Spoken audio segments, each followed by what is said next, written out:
السلام علیکم ورحمۃ اللہ وبرکاتہ۔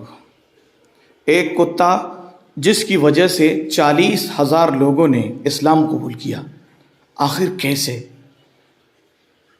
علامہ ابن حجر رحمۃ اللہ علیہ نے اپنی کتاب میں ایک واقعہ لکھا ہے کہ جب منگولوں نے پوری مسلم دنیا پر قبضہ کر لیا تو وہ دن بڑے دردناک دن تھے۔ ایسے عالم میں ایک منگول سردار عیسائی ہو گیا۔ اس خوشی میں ایک بہت بڑا جلسہ کیا گیا جس میں عیسائی پادری بھی شامل ہوئے۔ علامہ ابن حجر رحمۃ اللہ علیہ لکھتے ہیں کہ اس جلسے میں ایک بدبخت عیسائی پادری نے حضور اکرم صلی اللہ علیہ وسلم کی شان میں گستاخی کی تو پاس میں بندھا ہوا ایک کتا جوش میں آ گیا اور زور زور سے بھونکنے لگا۔ جلسے میں موجود لوگوں نے پادری سے کہا کہ تو چونکہ مسلمانوں کے نبی کے خلاف بولا ہے اس لیے یہ کتا غیرت میں زور زور سے بول رہا ہے۔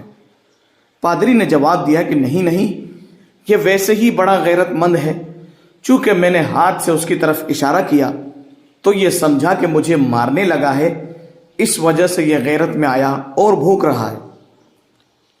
یہ کہنے کے بعد پادری نے اپنا بھاشن پھر شروع کیا اور پھر وہی غلیظ حرکت کی اور دوبارہ حضور اکرم صلی اللہ علیہ وسلم کی شان میں گستاخی کرنا شروع کر دی۔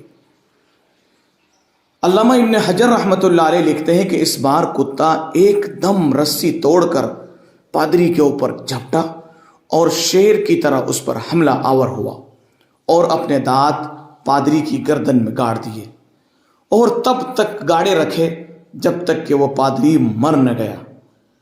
علامہ ابن حجر رحمۃ اللہ علیہ لکھتے ہیں کہ اس واقعے کو دیکھ کر تقریباً 40,000 منگولوں نے اسلام قبول کر لیا۔ بڑا ہی عبرتناک واقعہ ہے ان لوگوں کے لیے جو پیارے آقا کی شان میں گستاخی کرتے ہیں۔ اللہ ہم سب کی حفاظت فرمائے اور پیارے آقا جناب محمد رسول اللہ صلی اللہ علیہ وسلم سے سچا عشق نصیب فرمائے، آمین۔